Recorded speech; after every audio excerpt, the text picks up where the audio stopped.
Nous allons voir maintenant comment un petit peu organiser notre page, l'ordonnée, grâce à un système de listes et de tableaux. Alors, on a enlevé l'image en fait, on l'a mise en commentaire ici, afin d'avoir un petit peu plus de place. Et on va travailler dans cet espace que l'on va faire ici avec des listes. On va apprendre à créer des listes pour pouvoir proposer nos cours aux visiteurs. Alors, il existe deux types de listes, des listes non ordonnées et des listes ordonnées. On commence par les listes non ordonnées. Alors, en anglais, on dit unordered list. Ça commence par un U et liste par un L. Donc la balise s'appelle UL. Pour les listes ordonnées, c'est ordered list, donc OL. Alors, comment créer une liste? Déjà, nous allons créer un paragraphe et on va dire voici la liste de nos cours.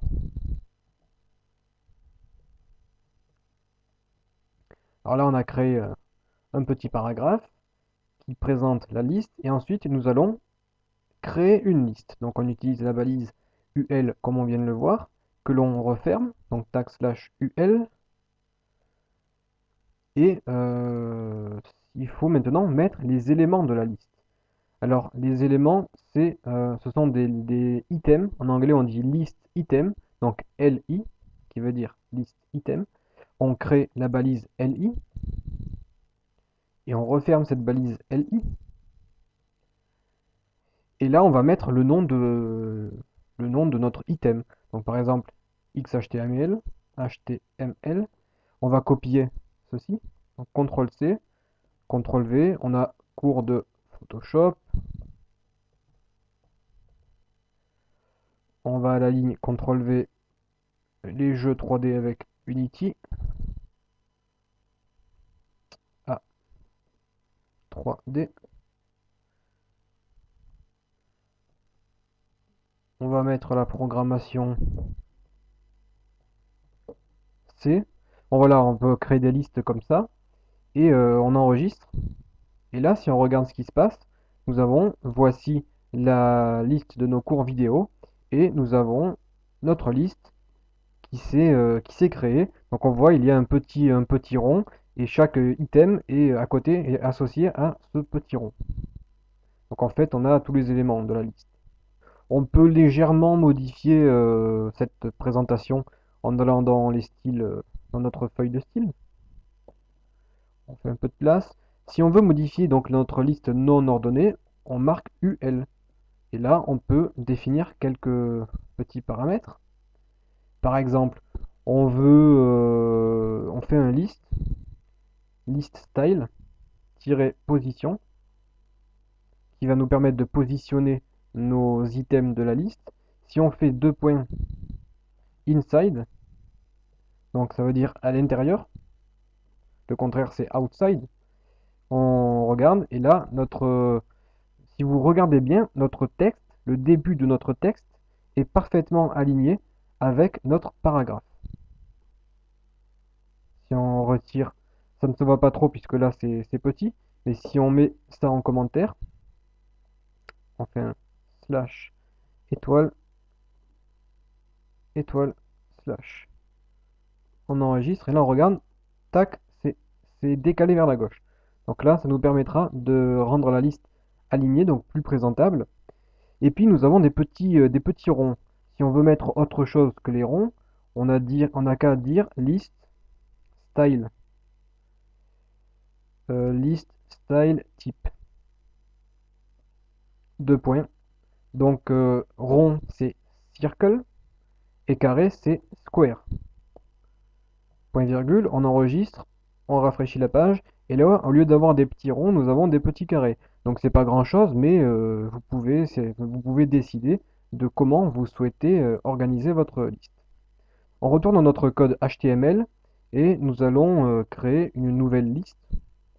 Cette fois-ci, ce sera une liste ordonnée. On va créer une liste des cours préférés des, des visiteurs. Donc pour créer une liste ordonnée, c'est OL. On referme la balise, voilà. Donc là, nous avons la liste qui s'est faite. Et c'est exactement pareil que pour la liste non ordonnée. Nous allons utiliser les LI qui sont les listes items. Alors là, on peut classer nos cours par ordre de popularité. Donc Photoshop. On va copier ça. CTRL-C, CTRL-V. On va mettre Unity. On va mettre HTML.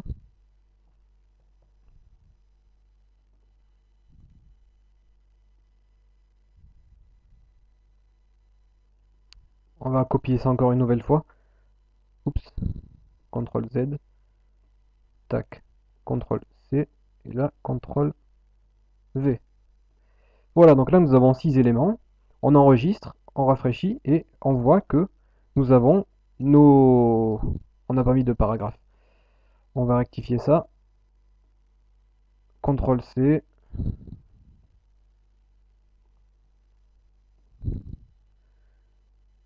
Nos cours par ordre de popularité.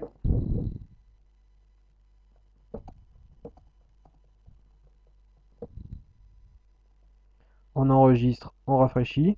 Et là nous avons nos cours les plus populaires. Et bien nous avons chaque élément de la liste qui a été numéroté par ordre de 1 à 6.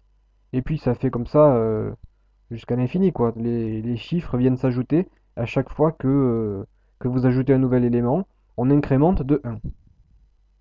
Voilà, donc là c'est une liste ordonnée puisque le navigateur classe la liste. Si on va dans notre code et qu'on marque OL et qu'on modifie les éléments, on peut par exemple dire list style type. Et si on veut pas mettre de chiffres mais qu'on veut mettre des lettres par exemple, on dit upper alpha. Et upper alpha nous mettra les lettres dans l'ordre alphabétique au lieu des petits, au lieu des numéros. Et bien sûr, on peut aussi mettre la liste inside pour pouvoir l'aligner avec nos paragraphes. Voilà. Donc là, on a vu un peu comment organiser nos listes. On va voir encore une chose, c'est les tableaux. Les tableaux nous permettent aussi de nous organiser de manière différente. Alors pour déclarer un tableau, on va déjà créer un break. Tac. Pour un tableau, nous allons utiliser la balise table.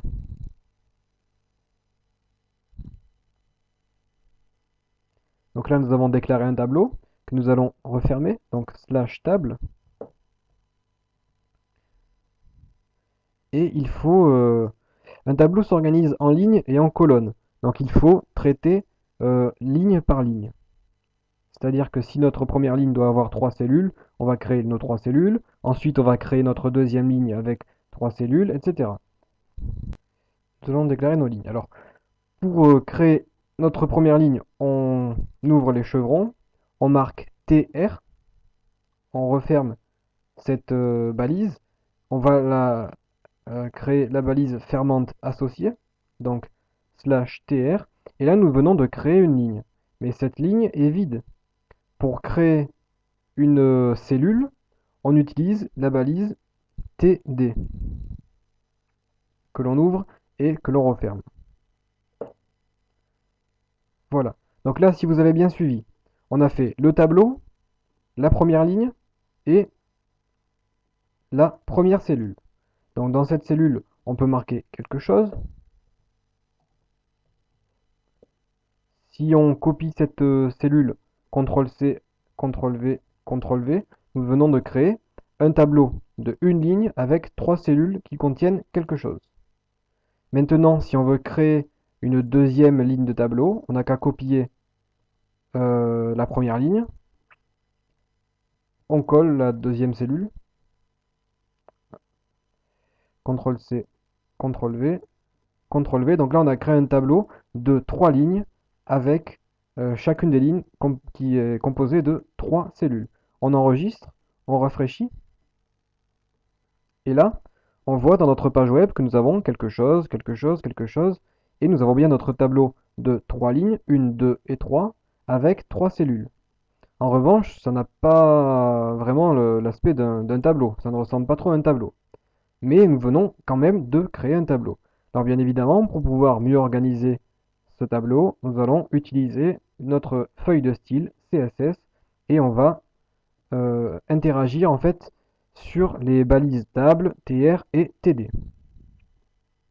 Premièrement, pour créer un contour pour notre tableau, on va agir sur la balise table, on ouvre les accolades et là, nous allons dire border, donc la bordure, tiret, style, donc le style de la bordure. Et là, il existe plusieurs types de styles. Je vais vous en montrer 3 ou 4. Nous allons utiliser un solide, donc ça va créer une bordure solide. On enregistre, on rafraîchit, et là, nous avons notre bordure qui vient de se créer. Il existe une que j'aime bien qui est la dashed, S-H-A-E-D, voilà, on enregistre, on rafraîchit, ça nous crée des petits pointillés, c'est assez joli. Vous avez dot qui est des pointillés en fait, et vous avez incest ou outset qui permet de créer un relief 3D, soit vers l'intérieur, soit vers l'extérieur, donc out ou in, hein, c'est l'inverse. Voilà, donc nous on va laisser en dash. Donc là ça ressemble un peu plus à un tableau, mais ce n'est toujours pas exactement ce que l'on veut. Donc premièrement on peut définir la taille en fait de notre bordure, donc border